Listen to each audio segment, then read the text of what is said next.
Abantu bane bakwatiddwa ne baggalirwa ku poliisi Mukono ngenda bava ku kizimbe ekirambuddwa ab'obuyinza ne basanga kibaali kinatera okugwa olw'okutandika okugyamu enjatika. You may need to look back at their columns and see that they have developed cracks. They have broken down.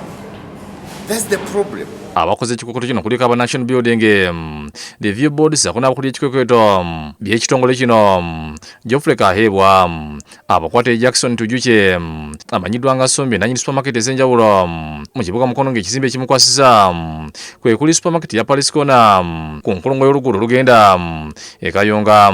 Nga kimenyese empagi eziwanira ekizimbe ng'emiteyimbwa gyebotodde gyewese. Netujja n'aba experts aba Ministry of Works on board ne bawa guidelines abalina okukola. Abalala bakwatiddwa kuliko nnyina w'ekizimbe kino Kenneth Sekalala ekinnya Josea Serungi Gisa ku ne Town Kiraka omunicipal Mukono Richard Kemande. I'm having him arrested this one. And I'm serious. Yes. You arrested, boss? No, but my letter is I'm having you arrested. You misled this gentleman to put people's lives at risk.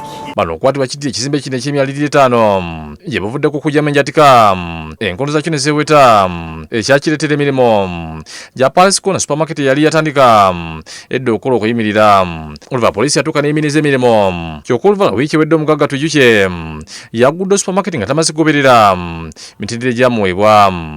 The remedies have been implemented, yes, and the structure is sound enough. Yes. Then, upon that consideration, yes, a partial occupation permit, yes, will be granted.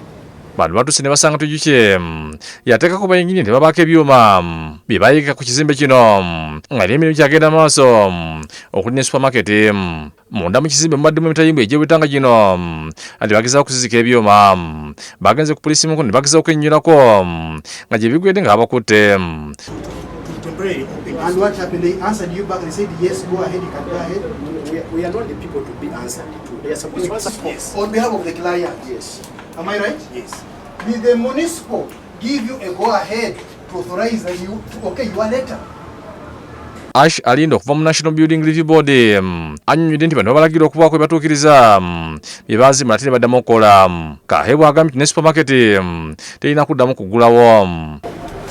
I called him up to our office. Yes. And asked him, what did you open without permission? Yes. The only person who gave permission to open, the one who told you to Close. close. Yes. We opened on Saturday. Henry Nsubuga yakusakidde guli eno ku Lwabukede TV.